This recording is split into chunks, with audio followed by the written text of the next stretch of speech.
environments where it's like somebody says they're going to get something done, and it's done in like an hour. And as opposed to in the permaculture world, it's kind of like everything's on island time. And then people are kind of like, how can you get so much done in a day? And it's kind of like, because I work 14 hours a day. As opposed to like most people, it's like, no, man, 2 hours and I'm like tired and I need to, do other things. All right, we need to start the show, right? Yeah. Hello, everybody. Welcome to Permaculture Smackdown. Today, we're going to talk about how light bulbs are bullshit. Kind of what we're going to talk about. Hey, Bear Paw's here. Hey, Bear Paw. Who do we got? We got a bunch of people.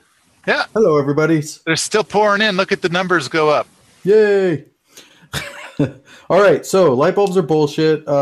Before we show the video, okay, first you want to talk about your business arrangement. You want to bitch about business arrangements. No, let's do that. Let's do it later. I think the first thing I want to talk about is the free off-grid workshop. Yeah, I'm excited for that. Isn't that wild? I like how you so Paul has this like jamboree thing going on. Everybody come and hang out, and I'm like, all right, cool. I'll come and hang out the 15th to the 20th. And then like a month later, you're like, hey, from the 15th to the 17th, we're gonna have a workshop. But right when I'm there, which is perfect. Yeah, and it's free. It's free.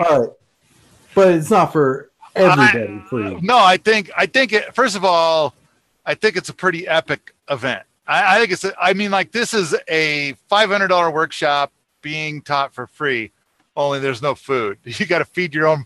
What do you expect for free? Feed your own damn self. But Ernie and Eric are going to be here, and the idea is to set up and prepare for the upcoming Peasant PDC.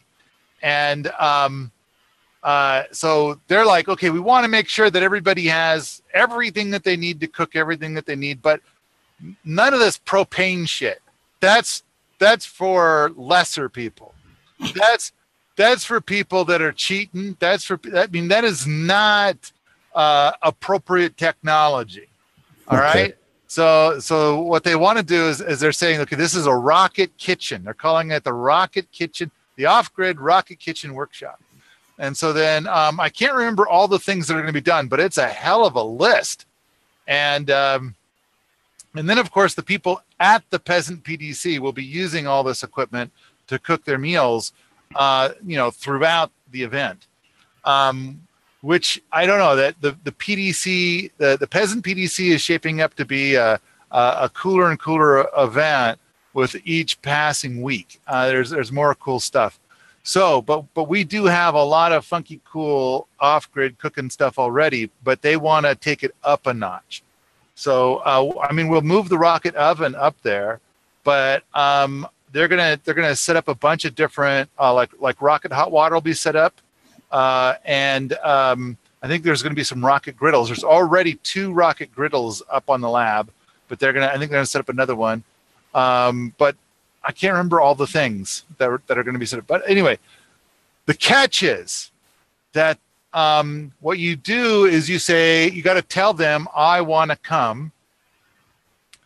And they say that they are going to select 6 people based on like what skills they bring to the table. Like they're going to pick 3 people based on skills and 3 people based on how much they've contributed to past Kickstarters, my Kickstarters as well as Erica's Kickstarters. That's cool. And I also, my Patreon peeps are being also included, and they're on here right now. And who else? It seems like there was somebody else that was going to be included in that. But basically, well, staff, Permies.com staff are being considered. But Erica's all right. So there's a bunch of things. You got to go read the thread and be able to see all the stuff, but you better do it quick. I don't know how soon she's picking people. Where's the thread? What's the thread called? Off-grid kitchen. So let me see if I can pull it up here. Yeah, maybe share the link in the chat. Off-grid kitchen workshop. Oh, it's Rocket Kitchen. 2008 off-grid Rocket Kitchen build, May 17 to 19. It's Permies.com/t/rocket-kitchen. And now I'm going to go put it into the chatty thing. And here you go, guys. So you can see it. Permies.com/rocket-kitchen. Dana says no propane or propane accessories. Yeah, so you have like a shitload of firewood ready for us, right? There is a fuck ton of firewood, but it's kind of like, I haven't bought firewood in a couple of years, so it's running low. In fact, I kind of want to say, like, right now I feel plenty warm here indoors, but I don't think we've had a fire in the Rocket Mass heater for like 3 days, and there's been snow on the ground. So it's like but it's a little warmer outside than it has been, but still that Rocket Mass heater is still keeping it plenty warm in here. But I know you're asking about firewood, and I kind of feel a little bit like, are you, I kind of hope that people will like this is not drain Paul's resources. That's what I was going to just say is you have your own special like stash of firewood because you don't use very much. So you have like some really good firewood. Well, okay. So we've had people come. In fact, I was exchanging some emails just an hour ago with a guy, and he's got a business over in the Chicago area. And I was explaining to him, I said, okay, I'll bet you have 60 employees right now. 10 of them are good, and 50 of them are edge cases. Like, they might go. And then I'll bet you've had 1,500 people that do not work for you anymore. And with each of those people, each of those 1,500 people, there's a story. Yeah. And it's like, so what would happen is that I would go out and get firewood. I would then chop it and get it ready, and I'd have it set out to dry, and then people would come by to borrow my firewood, and it'll replace it really soon. And they just take it, and then it's all gone. And it's like, okay, are you burning it in a Rocket Mass heater? Oh, no, I thought it'd be cool to have like a little campfire. And by little, I mean like closer to a bonfire. I thought I would just take a whole bunch of your carefully crafted individual pieces and like do an artistic burn. Like it's Burning Man. Oh, they're so nice and seasoned. It's perfect. Woof! It's like, whoa, that's so cool. And it's kind of like, that's a lot of smoke. I'm like, I want to burn that stuff in a much cleaner way. I'm like carefully, oh, don't worry, man, I'll replace it. I mean, they're not talking like that, but it's like, so then they don't replace it. And then I've got to go out and get more firewood. But it's like, so you're saying like, oh, and I'm going to provide lots of firewood. And I'm kind of thinking like, okay, you know what? Big group of people comes in. Why don't you get your own fucking firewood, huh? All right. Yeah. I got lots of trees. They're all over the place. Get your own fucking firewood. Especially for a free workshop. Bonus, don't use my tools. All right? So you could gnaw that tree down and gnaw it up in the firewood. Or, because that's the other thing too, is tool burn. Oh, tool burn has just been so depressing. And a day, man, just borrowing your saw, man. Just borrowing it. Yeah, these are a lot of things that people don't consider when they go to workshops, like why you're paying for a workshop. And it's also sometimes for people that are new to doing workshops, something they didn't consider. And then they're like, oh, shit, I just spent a lot of money on these things that I didn't predict. And so the workshop's a wash. But yeah, there's a lot that goes into it. A lot of expenses. So I do know that like at last year's PDC and ATC, then I kept going into the shop and they'd have the big door open. I mean, we got like a garage door, but it's like probably double the size of your 2-car garage door. It's very tall. it's a big shop door, so you could drive your Kenworth in there, right? Mm-hmm. And so they'd have that open all the way, and they'd have the rocket mass heater going. And I'm kind of thinking like, okay, you know, I think you should choose one or the other. You know, it's like, oh, it's too warm in here, so you're opening up the door, and it's too cold in here, so the door's closed, and you run the rocket mass heater. I don't think so. It's like, well, where did you get the wood? Well, we just found some in a pile right there. So I'm kind of feeling a little bit like, you know, this. You know, it's funny. I was talking to a guy the other day about marijuana, and it's like, I kind of explained to him that it's like, it's kind of weird. Most of the time I feel like, why am I a fucking celebrity? I don't really know anything. And then I hear people talk about some stuff, and it's like, talking to that person, I feel like a fucking genius. I feel like, you know, I am Einstein, you know. It's like, this is a low hurdle. This is easy. I can step over this one. So, but yeah, you post something out to the crowds, and there are some people that ask some really good questions, and I kind of feel like, yeah, I don't really know what the fuck I'm doing. I'm, you know, and then there's other questions where it's like, yeah, dude, you got to be, you know, this smart to ride this ride. I think you didn't meet the pre-qualifications here. Whoa, you've got some prerequisites to get through before you can come to this conversation. You know, so there's some of that. But all right, wood. Yes, I have tons of it, oodles of it, You just have to of it. Yeah, and but you know, the other thing is that these things, these rocket cookers and stuff, rocket hot water, they take hardly any wood. The thing that just really seriously eats the wood is like open fires. When people are like, oh, hey, wouldn't it be cool to have a campfire? And then that just, there it all goes. 90% of it just gone right there. Yeah. Which is kind of not my value set, but I get it. You know, hanging around a campfire is cool. Oh yeah. But we've also got like the new bun warmer, which is kind of like everybody can sit in a circle.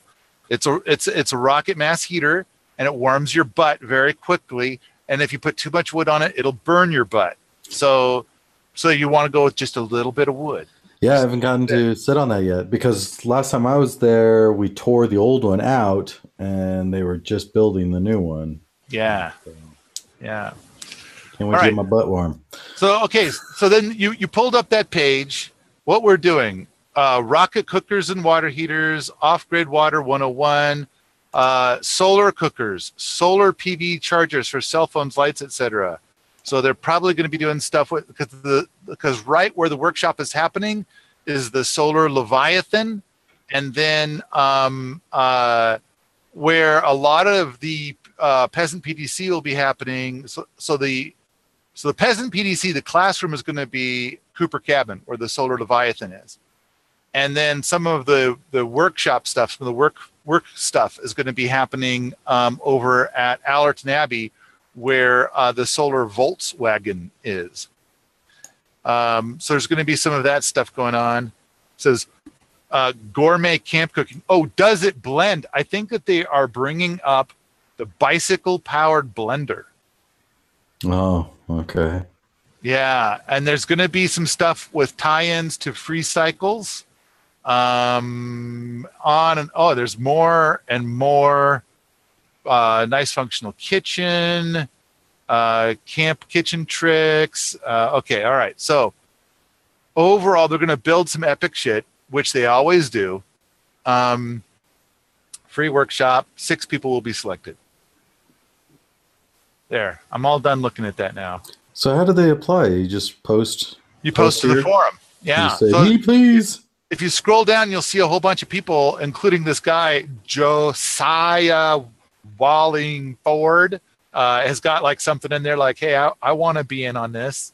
But look at all these people like me. I get to go because I'm cool and shit. Mm-hmm. So there's some people that are saying like, I have these experiences. And one guy, I saw one thing, says, I am on the Permies.com staff. I have supported all of the Kickstarters, and I am a Patreon supporter. You know, like he's listing off, like he's everything. You know. Yeah. Oh, we've got extra totes that people can use for firewood and whatnot. Yeah, I think I'm not part of the 6. I'm extra, right? Because I'm filming it. I'm going to say yes, but I'm kind of curious to see if they pick you to be one of the 6. Because I think you posted in there, didn't you? I don't remember. My post number is like skyrocketing in the last couple months. Okay. All right. Cool, man. All right, cool. What's next?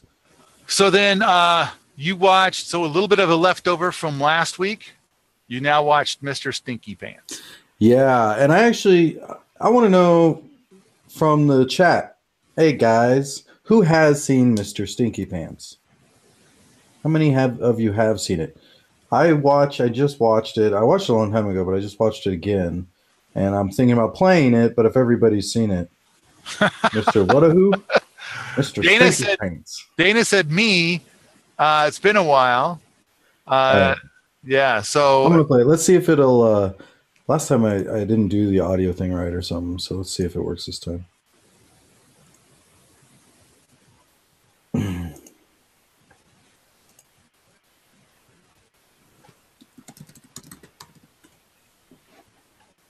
I just see a blank, big blackness. Oh, there we go. That's it. I want to see if you can hear the audio. Anyway.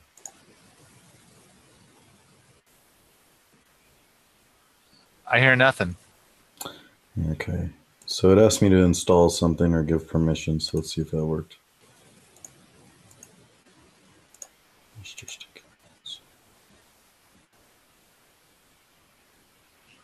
Now Julia's saying, oh, that. Yes, I've seen that.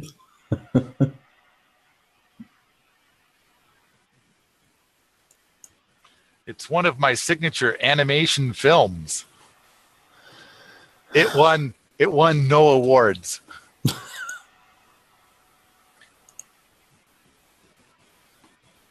I don't hear anything. Nothing. I don't know what I'm doing wrong. All right. Well, let's see. I'll put the YouTube link in the chat. Mr. Stinky Pants and the light bulbs that were designed to fail. I'll put that in the chat if you guys want to go check it out. So summarize the video for us, Paul. Oh, it's been a long time since I saw it. Okay, I'll summarize the video for you. Basically, it's about this stinky guy or this organization that wants you to buy this other kind of light bulb. And so he goes to the government and he says, hey, not enough people are buying this stinky light bulb. You need to make people buy it. Oh, okay. Like you suck at this. You suck. That's what I got out of it. I'm like, okay, all right. The guy. So there's a guy, and Mr. Stinky Pants sells light bulbs.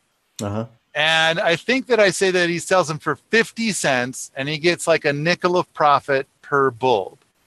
And he sells a certain number of bulbs every year, and he has a certain amount of profit. Then there's this other guy who's giant and wears overalls, who is his competition, and they keep trying to make better and better bulbs and like reduce the price, and they're competing with each other, and so then it's like it's getting tougher and tougher to be in this market because they keep coming up with bulbs that last longer, and then they keep trying to discount their prices to have a longer lasting bulb at a lower price than their competition. And then finally, it shows a bunch of them all get together. And this actually happened. This is the Phoebus cartel. And so all these light bulb manufacturers get together, and then somebody says, but the cooperation is good. And then I have a little speaky bubble over them that says, my mom said, and so cooperation is good. Mm-hmm. And so then they decide collectively that what they're going to do is they're going to limit their lifespan on their light bulbs to 1,000 hours. And if they could all make more light bulbs, then they'll all make more money. And so, and then of course, one of the guys, the guy in the overalls, he says he's going to sell it for a slightly lower price with slightly longer. And the guy pulls out a gun. So, are you going to try and play it anyway? So maybe it'll just give us some reminders. just kind of skip over. So yeah, there he goes. So the little pile appearing there is the money that he's making. See, dollars, yay! And notice how his pants are kind of a dark green. And look at this awesome guy that just showed up. What a handsome fuck! All right, but hey, he's the the lower prices is happening. There it goes. Oh, look at the money. Oh, here's the meeting. And so see, my mom told me cooperation is good. And this one guy's like, I'm going to sell mine for a lower price. And so I don't know what he's saying right now. I can't hear him. They're still talking about cooperation. But okay. So you got one guy that's gone. All right. So the next thing, so basically they're all going to agree to do the same kind of thing. There's the gun. There's the gun. Yeah, there it is. It goes back up to 50 cents. Yeah. It's like, okay, I'm in. Being in is so much better than being dead. Being alive is my favorite thing. Yeah. So then eventually the guy is like, he's doing great. He's making bank now because he doesn't have to work as hard. And the prices are all fixed, and it just comes in. It's good. Then later along comes this whole thing. See, look at all that money. Look at all of that. And so then later along comes this new kind of light bulb. And but the thing is that he makes 5 cents of profit per bulb with the old bulb, but he makes like $2 in profit on the new bulb. But the thing is the new bulb really sucks, and nobody likes it. It's so expensive that it's like, no, hardly anybody wants to buy it. So he doesn't make very much money. See how little money there is there? So then he just thinks, well, I guess it's over. That's all there is to it. And then one day, this dude shows up, and I think I call him Mr. Halitosis. So Mr. Halitosis, he dreams. Here he is. He's dreaming that if he sold just as many bulbs, but at $2, he'd have this much money. It's just a dream. He can't ever possibly do it. So Mr. Halitosis shows up. And Mr. Halitosis says, if I make your dreams come true, will you give me half your money, half of the money? And he's like, there he is. There's Mr. Halitosis. Notice how it's green on the mouth there, right? I'm clever and shit. So anyway, and notice how he's kind of like got this look in his eyes too, like, ugh.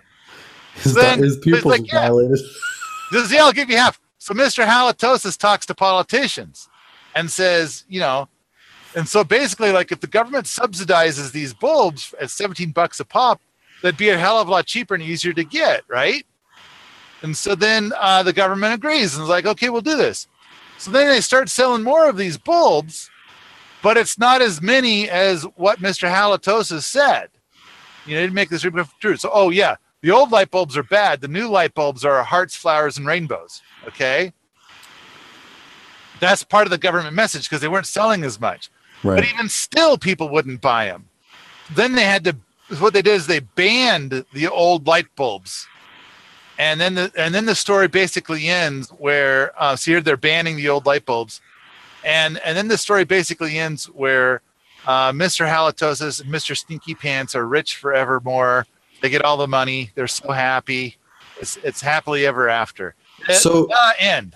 Mr. Halitosis here, would he not be the same guys from the beginning, the cartel? No, Mr. Halitosis is basically a lobbyist. I mean, this is what really happened. This is so the light bulb companies basically ended up lobbying to ban their own product. Right, so it is the cartel, right? The light bulb companies are part of this cartel thing, right? Is what you're saying? The cartel, all of the people are light bulb companies. And then They also say we're not going to allow anybody else to compete with us. So Mr. Halitosis is the guy that's so some new light bulb company, some new guy came with a new light bulb, not part of this. No. Mr. Halitosis doesn't sell light bulbs. He doesn't know how to make light bulbs. He doesn't give a fuck about light bulbs. He is a lobbyist. Mr. Halitosis, Mr. Stinky Pants, right there in the middle, he makes light bulbs and sells light bulbs.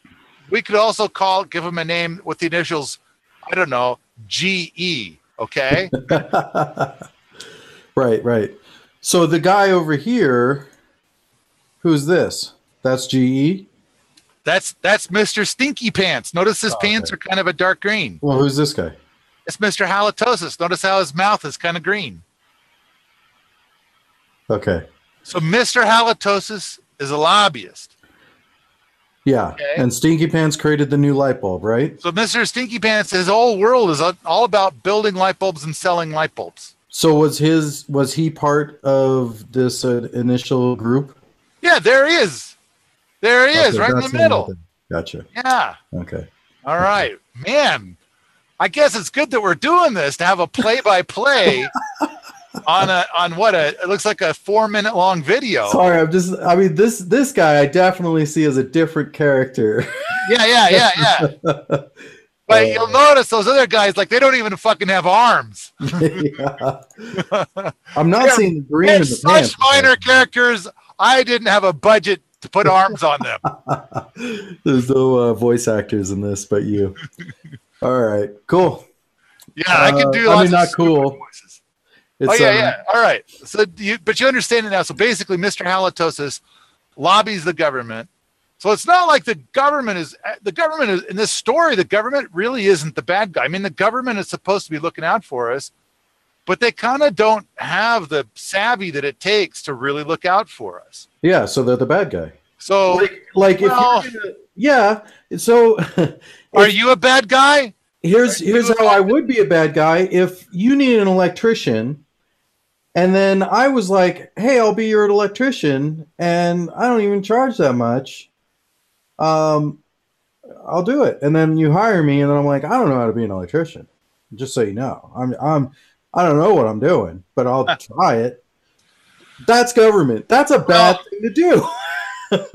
Our system has been worked in such a way that these people go and work in this office, and the first thing we do is that if anybody's decent, we do everything we can to get them out of there. If they don't have any skeletons in their closet, we will make up fictitious skeletons and say that those are in their closet. And then they have to prove that those skeletons are not in their closet. And if they do prove that those skeletons are not in their closet, then we give them a pass until we provide another fake skeleton for their closet. So anybody who's decent can never possibly make it. And then it's like, now these guys, they're salesmen, really. They have to spend like 50% or more of their life every day in a little office calling up rich people and begging for money. And that's, I mean, have you ever seen the stuff that they do all day? Like, what does a politician do all day? Like a congressman, or a senator. And it's like half a day, every day, they go down to a whole different office building that has nothing to do with government and everything to do with their party.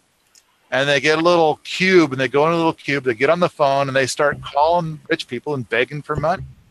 And the rich people, what do they want to know? Well, what are you going to do for me? Why the fuck should I give you this money? I got a fucking mountain of money here. It would take me nothing to give you a slice of it. But what am I going to get for it? I'm not just going to give this money away. I gotta get something back. I'm a businessman. Yeah, I worked hard for this money. I'm not going to just give it to you. So then we end up with people based on this. This is who we have now. And it's like, even if they want to be decent, it's like, okay, lobbyists come and the lobbyists say, like, look, this is what's good for the environment. We make a product that's good for the environment. What the lobbyist doesn't say is, we actually make a product that destroys the environment, but we're telling you it's good for the environment.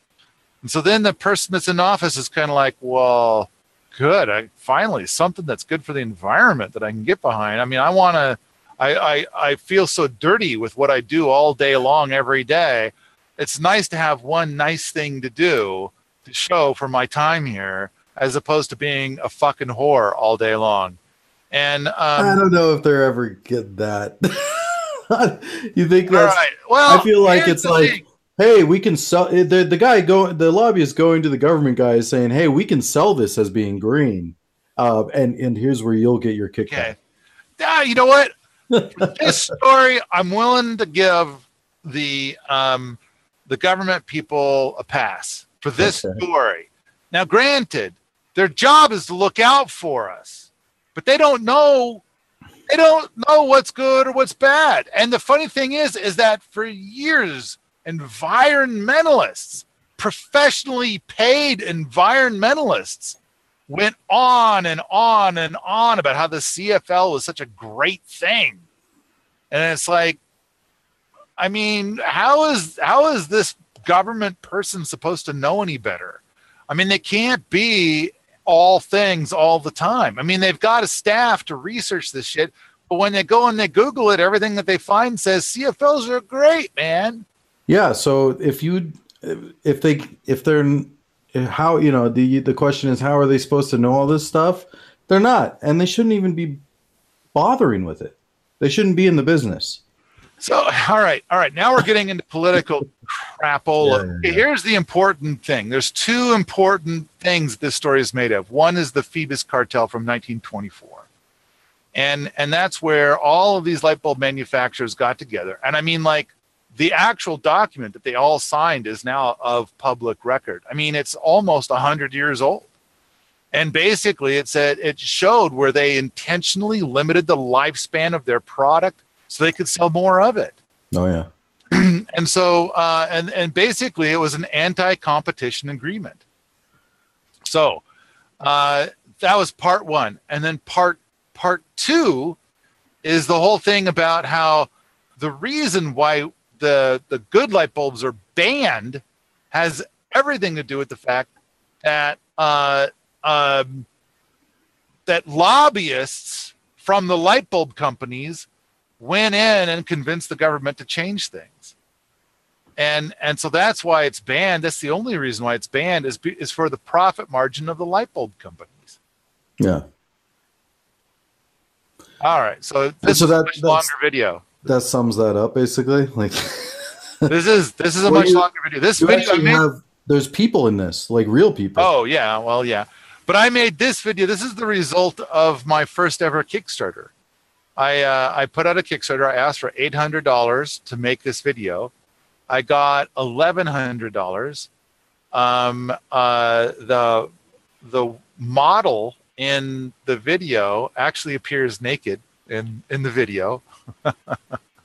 I thought this video was going to go viral because the woman is naked, but oh no, I guess not. But all right, this is, how long of a video is this? This is like 10 minutes? 13 minutes. 13 minutes. So, yeah, let's see here. There's a person. Yeah. Human. So people might not know this, but Paul did a test where he's had a shitload of light bulbs hooked up and they just went on and off all fucking day, every day. Yeah, they're in there. You can see them. I think it's before this point. It's earlier on. No, wait. Actually, you know what I had to do is that I there you can kind of see it. The day zero thing. There it is. Day 12. Yeah. So the light bulbs go on and off. So they're on for 30 seconds and they're off for 2 minutes. And I don't know if it's still going, but last time I was there, I'm sitting in the office working, and like, what the fuck is that? The flash. And there's still a light bulb going. This is from years ago. How long has that been going? Was it 2012? So 6 years. That light bulb, whatever light bulb it is. There's 3 light bulbs still going. The magic light bulbs. Yeah. And what light bulbs are they? Which one's in this? All right. So the LED light is still going. Okay. The long life incandescent is still going. And now I've got to tell a story that's going to sound so fucking crazy, but this is the truth. And I don't think I've publicly shared this ever before, but I've privately shared it a few times. All right. And usually when people are here on the tour, I tell the story, and it's like I know a lot of people are going to like turn off SmackDown and never tune in again because I'm going to say what I'm about to say. And it's like, this is why I avoid sharing it, is because it just sounds so crazy. All right. So, like on day 31, this one light bulb was like super dim, like putting out maybe 8% of its light, and it was kind of flickering, and it was gray. It was a CFL, and it was gray at the stems, like kind of blackish. So it's all the signatures of this bulb is dying. And I watched it through a few cycles. So then the light would go off, and then it would come back on and be like, I'm dying, you know, and then 30 seconds later it'd go off, and I'm like, yeah, tonight, tomorrow, it's done. It's over. The next morning, it looked like a brand new bulb. So whatever company makes that light bulb broke into your house, knew that this was happening, and switched out the bulb? You'll notice that I did not say that out loud. And it's like, that is so difficult to believe. I mean, I have a hard time believing it. At the same time, I'm telling you, that light bulb was effectively dead on day 31. And I was just, waiting for it to get to the point that it didn't come on anymore. I can see that happen. Like, if you have a shitload of money invested in something, a shitload, and you're making a lot of money, and some random YouTube people it's getting views, people are starting to look at this thing. Yeah, why not? Send someone out there. It's going to cost you $500. I just want you to go to this place, break in, and switch out a light bulb. I don't. Yeah, I suppose it's possible. Creepy as fuck, but I have no other explanation. And so I want to say that after 31 days, all of the CFLs were dead. But there is now still 6 years later, that CFL is still going. Does that mean like every 2 weeks, this ninja light bulb guy comes and swaps out the bulb and like breaks into my house and swaps it out? No, or like Ben saying, it could have just been someone like a guest or someone at a workshop going, oh, his experience, something's wrong with his light bar. I'll just switch the bulb out. So, but you would think if they would do that, they would also sabotage the long life incandescent, or because they're trying to show that incandescents are evil, right? Well, long life incandescent is still going. You are kind of sabotaging it, I guess. If you keep coming in and switching it, added yours. All right, so. Here's something. Julia? Let me see who this is. Someone in our chat, yeah, it's Julia, says, guys, IKEA doesn't even sell CFLs anymore. GE announced that they are phasing out the production of CDLs. Maybe she meant CFLs. She probably did. Yeah. So, okay, yeah, she did. So, cool. That's good. That's good news. But so are they replacing with LEDs? Like, is pretty soon the only thing I'm going to be able to buy is LEDs? Is that the idea? Well, okay. There's some other things going on. I mean, the playing field is getting complicated and obnoxious, and I'm sick of looking at it. And so I'm working on a book, and we are going to have a chapter about this with the latest information. And it's like, and the reason why, it's like, how the fuck did I become the light bulb guy? And I'll tell you exactly how it is. And it's because I go out and I try to talk about permaculture shit, and then all these people are like, I don't want to hear about it because I already bought the fucking light bulbs. So it's like this shit is still going on. LEDs are way better than CFLs. And the LED marketing keeps going on about, wow, there's so much better. What they mean is better than the previous iterations of LEDs. Not better than incandescent. Not in any way, shape, or form. I like them better than incandescent. I like the lighting of them better than incandescent. You like LED light better than incandescent. It's like a brighter white. I kind of like that. I know I'm not normal. It's not that cool. I mean, there are times where I want that cool lighting. But often for my work, especially studio stuff, I want that bright white light that LEDs have. It does really well. Okay.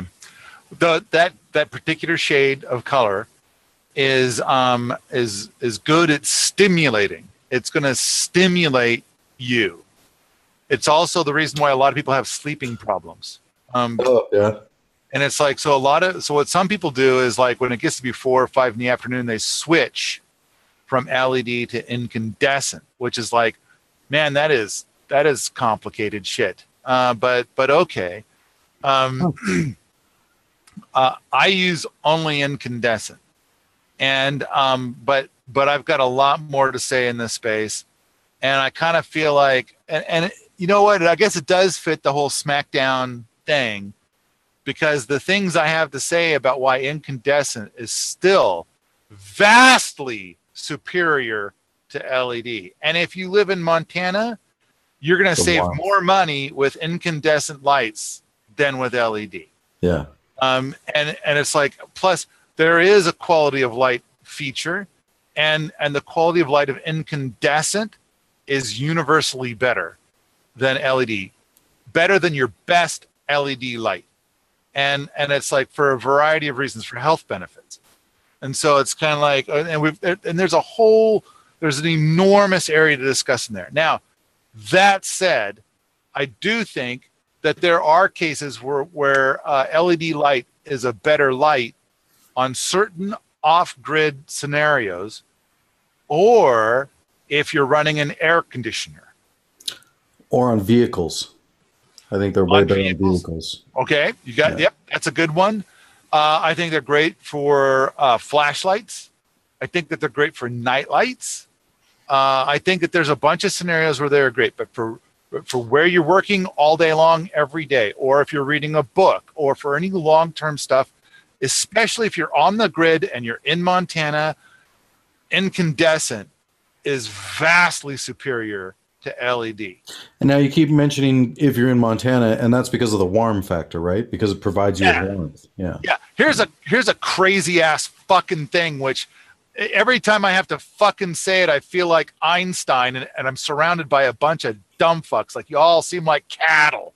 But then there's always people who already know this, and I feel like that's my people. This is a person of reasonable intellect. Here's an amazing thing that fucking happens every winter in Montana. Right when you need light bulbs, it's also kind of getting cold outside.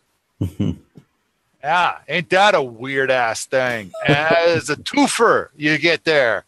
And then plus, it's like people who have electric heat, they heat with baseboard heaters, or they do a central heat thing. So they're heating the air, which heats them, which is the least efficient form of heat. But every incandescent light bulb, in fact, if you took incandescent light bulbs and you put them in your basement so you can't even benefit from the light, then it's like, and then you're just going to blow the air around the house. It's going to be about the same amount of electricity to heat your home. What? But if you actually put them in a room where you get light and you get radiant heat, which is a far more efficient form of heat.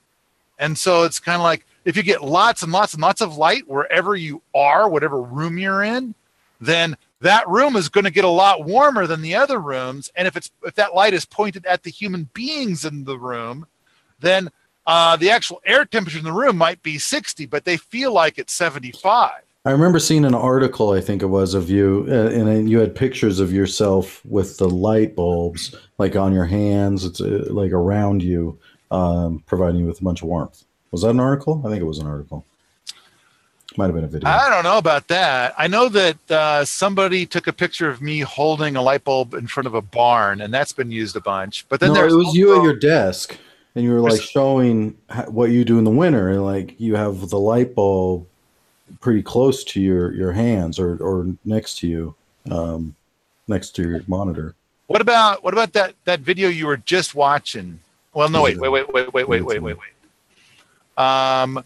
Let's see. I think if you go to YouTube and you search for really saving energy, maybe you'll see the picture. Really saving energy.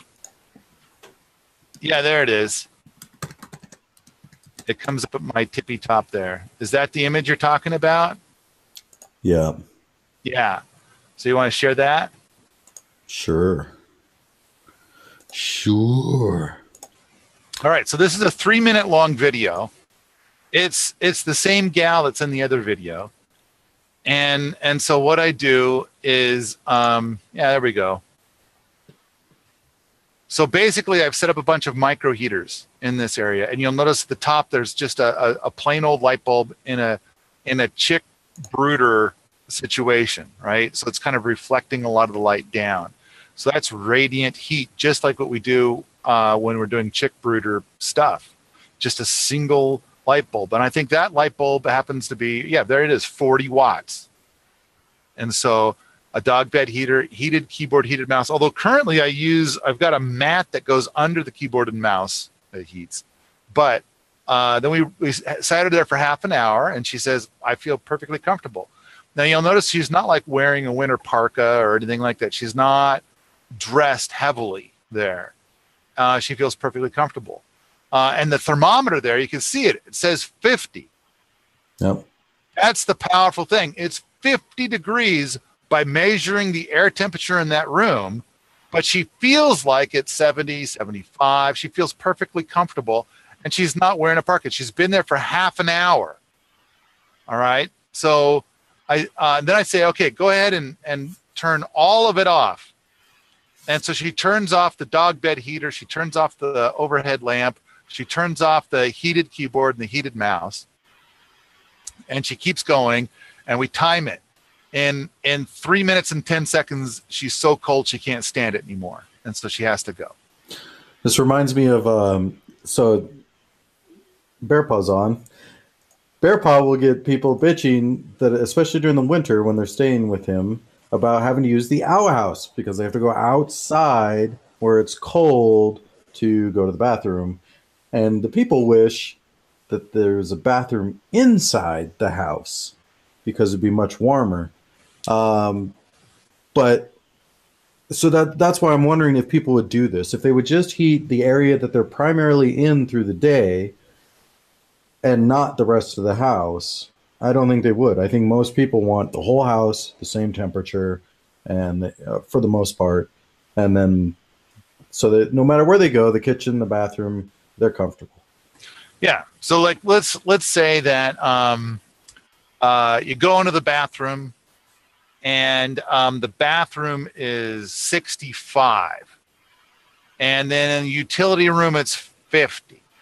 And here's a good one. In the living room, it's 50, but the couch has actually got, like, underneath the carpet, it's got like right at your feet, it's got like some of these heaters that use very little power, and they heat that little bit of carpet to like 70 degrees or 75 degrees or 80 degrees. It feels very warm on your feet. And then you've got lights above you that are directing light to you, and they're just a little ways over your head, and they're putting a lot of heat directed towards you. And so you're sitting there and you don't have light in your eyes, and then you're either visiting with somebody across the couch, or you're watching television, or whatever it is that you do in your home, and you feel like it's a good 70, 75 degrees, but the air temperature in the living room is actually 50. I mean,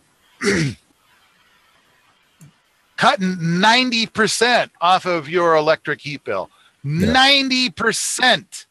I mean, for some people, this is thousands of dollars every winter. What I do is I make sure I got my wool hat on, Mhm. right, and I have nice warm socks on, so I keep my feet and my head as warm as possible, and that seems to Okay. help me stay warmer or feel warm throughout the day. So let's go back. There's a good point that Dana brought up. She says, I'm assuming, hey Dana, you're a female, right? I know that like there are some guys named Dana. Like there's that, wasn't there a comedian guy? Yeah, Was there's it? lots of Dana. There's guys and girls named Dana. Yeah. All right. So this Dana person says, I wonder how much toxic gick they have in LEDs. But all the digital drivers and solder gick that gets thrown away, and it's like it's true. That's part of the issue why LEDs suck. Now, when you go and you do LED off grid, then you're on probably a 12-volt system, and then it's like you don't need nearly as much electronic crap to make them work. So the amount of electronics has been reduced by about a factor of 10. There's a lot less stuff that you need to do LEDs. So there's less toxic gick.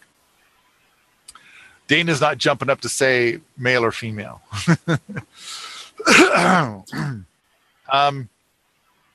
So it's kind of like when there's a toxic shitstorm there, and if you've seen any of those things about, well, how do they recycle our electronics? So we take them back to have them recycled. What exactly do they do? And it is not a pretty thing to see. Have you seen these videos? Where it like goes to Africa, and then these kids basically burn this shit, and they have a lifespan from the moment they start. They have a lifespan of 6 years from the moment that they start, and then they're dead. Well, that's pretty. Being around all this toxic gick. Yeah, I mean that's companies buying it. There's companies that buy batteries from us from our landfill. Like they'll buy landfill so that they can go through and find all the cell phone batteries, all the computer batteries, and then recycle those because it's lithium mining. I think that's happening in Korea or Vietnam. I can't remember. There's a lot of that going on where it's mining the lithium, basically. Okay. I didn't want to go on in their light bulb rant, but yeah, you just spent an hour and you push that button, and there I go. Okay, but I actually had a couple of other notes to talk about today. The pie stuff. I mean, you and I together worked a lot this last week to get all kinds of pie stuff out. Yeah, you mentioned that book you're writing. Well, guess what? Pie people get it. Not all of it, but you get a sneak peek. I think you get 4 pieces. You get 4 pieces of the book. So far, It's in the private pie forum. And then there's like Stephen Harris has put up his 3 DVD set as streaming, which is all of that thing where it's like that you convert your truck into a generator and it's a home battery bank. So like basically you get in your truck, you drive to town and back, you come back, and there's like 6 batteries in the back of the truck that are now fully charged. So now you go and you can kind of like go off site, off grid, and you can like run a bunch of saws or whatever you're doing for construction, all this different stuff. And then when you get in your truck and drive someplace else, you end up with the batteries all charged again. And then so all of that. So then like let's say the power goes out at your home, and it's like, yeah, not a problem. I can run the refrigerator and everything else off of the truck, and then if the batteries get drained enough, I just start the truck. Yeah, it's a generator. It's its own generator. Yeah. So it's like brilliant, just brilliant. I've watched all 3 of the movies. Another one was like it's just plugged in at your house, like in the garage, and it does effectively the same thing, but you don't need the truck. I thought it was really good. Yeah, the in-house battery bank is basically it's charged all the time because if it gets drawn, so if the power goes out, it'll start drawing whatever you have plugged into there will start drawing from that instead of the regular house power until the power comes back on, and then the batteries will charge back up. So for 48 hours starting yesterday, he normally sells it for $35, but for pie people for 48 hours, it's $20. Yeah. thought that, I mean, that's how generous of him to do that, to try to encourage people to be in the PI program. That was really nice. And then Stephen's awesome. And then the thing that's getting announced today. So normally I don't like to announce stuff until the daily-ish email goes out, and I don't know if it's gone out yet. But the other one is that Davin, who's been on the SmackDown as one of the speakers on the SmackDown, then he made those plans for the dehydrators. Yeah, the solar food dehydrators. He's got 2 different plans, 2 different designs. They normally sell for $20 each, $20 for a set of plans, $20 for each set of plans. But for Pi people, for 48 hours starting today, they can get both plans for $15, which I thought, that's super generous. Wow, what a great guy. And there's other stuff lined up for this week. It's just, there's a ton of stuff in there, and there's a ton of stuff coming. So one thing that I'm trying to do right now is I'm contacting authors of books I enjoy, and I want them to come so it'll be a new author every week, and for that week, that author will do a reading of part of the book and talk to all the Pi people about the reading and about their book and just whatever they want to chat with the author about. So I'm excited for that. That's coming pretty soon, I hope. Wow, that is cool. That would be awesome.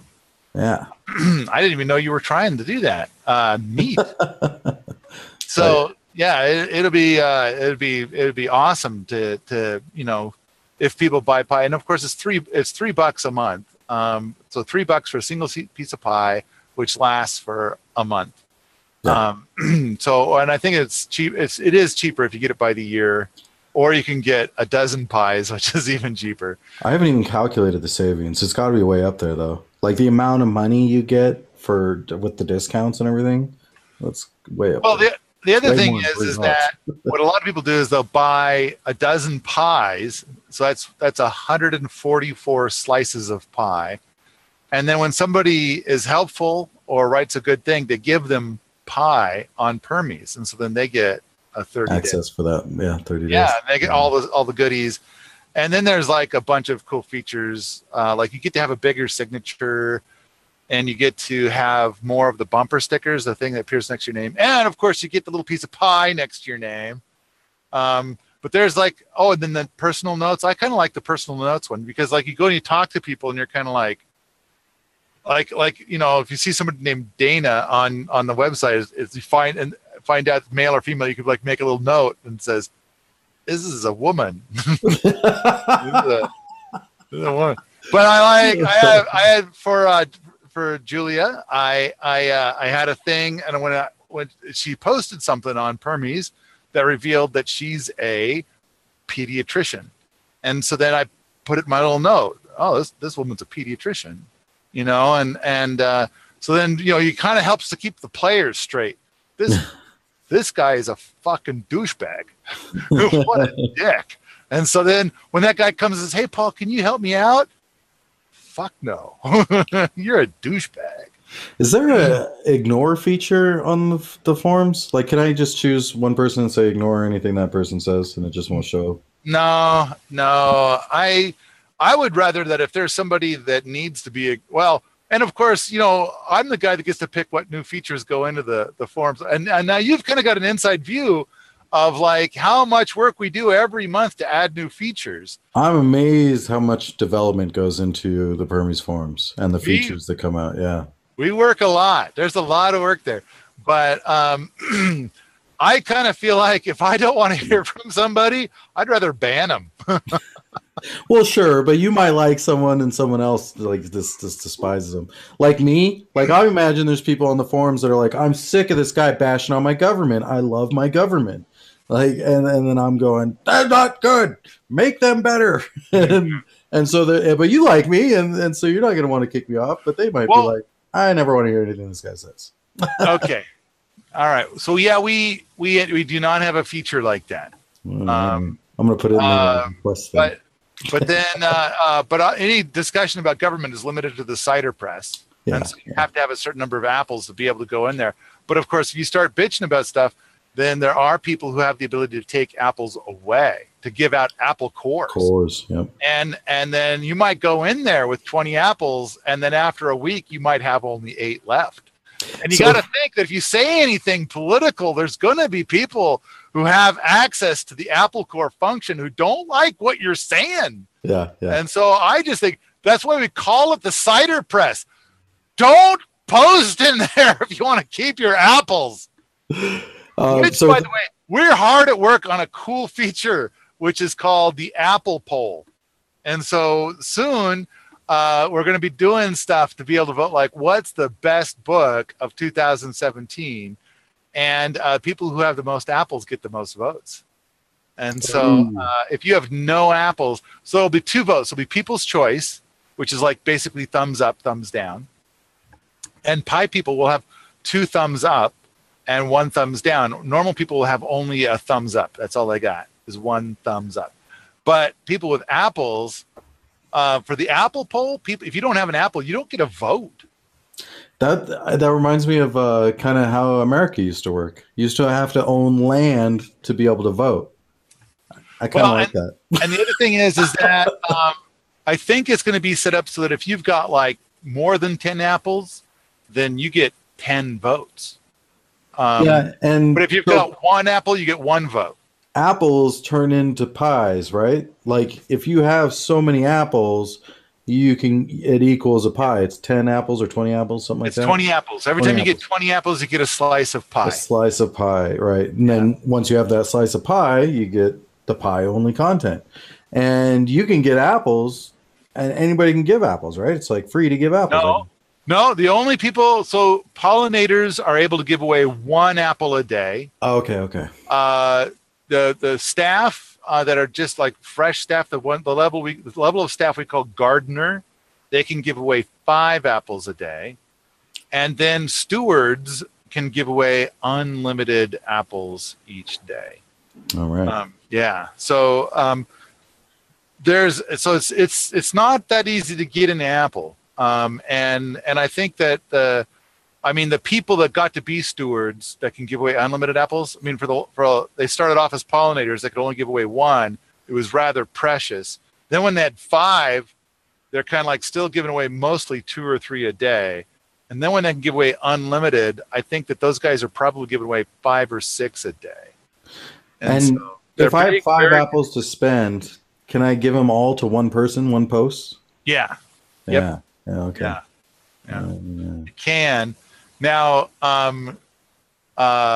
we do have the ability, and in fact, we've caught people doing this, where they enter into a little agreement to give each other apples. Oh, really?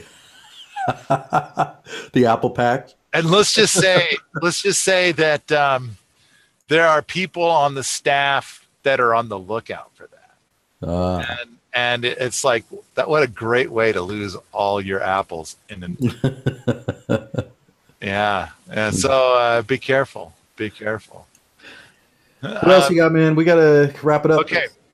I sent you a list of because you said either last episode or the episode before you wanted to talk about business stuff. Yeah. So today has been an especially long day, and I CC'd you on some of this stuff. Yeah. Of these business arrangements that I'm involved in one way or another. And it's like, and so just as a quick summary, most of the people who contact me, and it's like, oh, it's just all day, every day. And people are like, oh, I've got such a great opportunity for you. And so basically what it works out to, like 90% of the time is, okay, here's the deal. You do all the work, I get all the money. How's that? Is that a great deal? It's what an opportunity. You'll get famous, and it's like, so then I have to decline this amazing offer because I just don't have the time for another project. But I kind of feel like, and so an important thing is that in that space, it breaks down to 2 people. There are people that are just fucking shysters, and that's what they do. Then there are people that see that as like a negotiation tactic. You start off being unreasonable and you settle on fair because the other party's also going to be unreasonable. But then there's people where it's kind of like, I don't know, they think it's totally fair. Like they just don't know. And so before the show started, I was kind of sharing one of those stories, and I'm not going to name the name, but the people that were here early that are part of our inner circle here, the people, the Patreon supporters and the Perma Ethos supporters, they got to hear the names. But basically, I'm going into a Kickstarter, and a guy might be able to contribute this part. And so then the guy says to me that therefore he wants half the Kickstarter income. And it's like, so first of all, he doesn't realize that Kickstarter takes 10%. I guess maybe he thought that I would get 40% because, that's not his problem. But then it's like, so then I said, well, I'm already $20,000 into this. Oh, but the big kicker is he said, because, fair share. Yeah. Yeah. There's two of us talking here. So clearly it should be a 50-50 split. So I told him, I'm already $20,000 into this. So to be fair, I guess you got to put in 20 grand. All right. And the next thing is like, there's about 50 people involved in this project. And some of them are going to put in like 3 months of full-time work, whereas your effort is kind of more in the space of a week. And so, and help me to understand how that's supposed to be fair share. Do you still get half, and then me and the other guy get whatever's left over? But then it's like there's several people that are going to be putting in like months of effort on this project. And anyway, the list goes on and on and on of all the people involved in this project. And so then, but you get half and the rest of us split what's left. Is that what's fair? Is that fair share? So finally we struck a deal. And now I'm gearing up for another project coming soon, and kind of tap this guy again. And he's like, oh, you got to give me this enormous amount of money. And it's like, no, tell you what, I'm going to just go somewhere else now. It's like, but this is kind of, so a lot of people that come into it, they're not like nefarious. They're just kind of like, they don't know. They just, and there have been Kickstarter projects that put out like a video, and it's like they cobbled something together in less than a day, and that's their product. There you go. I spent 6 hours making this. That's my Kickstarter.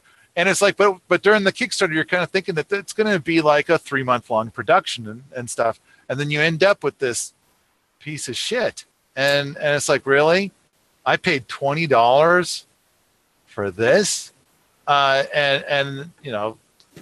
So in that case, like that, if that other guy put in a week and the guy running the Kickstarter put in 6 hours making it, it's kind of like, yeah, 50-50, buddy, all the way. That would probably be fair. Yeah.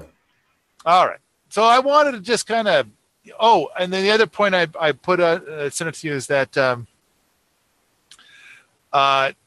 most people think that there'll be hundreds of thousands of dollars pouring in from these projects, and it's really like either hundreds or thousands, and like maybe 10,000. And there's going to be a lot of work. And a lot of times we go and we work on a project and we come out with like less than $1 an hour for all the time we put in. And it's like, that's what happens. But then a lot of people are like, hey, no, I'm only going to be involved if I get guaranteed a professional wage. And it's like, yeah, then I guess you're not working with us. And then nearly everybody expects me to take all the risk and all the expense. And then their cut comes out of the profit, the gross. I get half the gross. And then out of your half the gross, you got to pay 100% of the expenses. And then, by the way, if this doesn't work out, I still need a fuck ton of money. And it's like, yeah, wow. So you brought up business in permaculture. And all I'm doing is I'm just sharing, like, I am trying all day, every day to get things to move forward. And it is different. It's really different. It's a lot of work. I have a lot of experience with a lot of business stuff. And it's like with permaculture people, it's just really different. All right, that's going to wrap it up, guys. Stick around if you want for the after show. We're going to go through the pdcvid.com website and talk about changes to make to it for the after show, right? Yeah. All right, yeah, cool. let's do it. All right. We'll see everybody next week. Thanks, and bye-bye. Bye.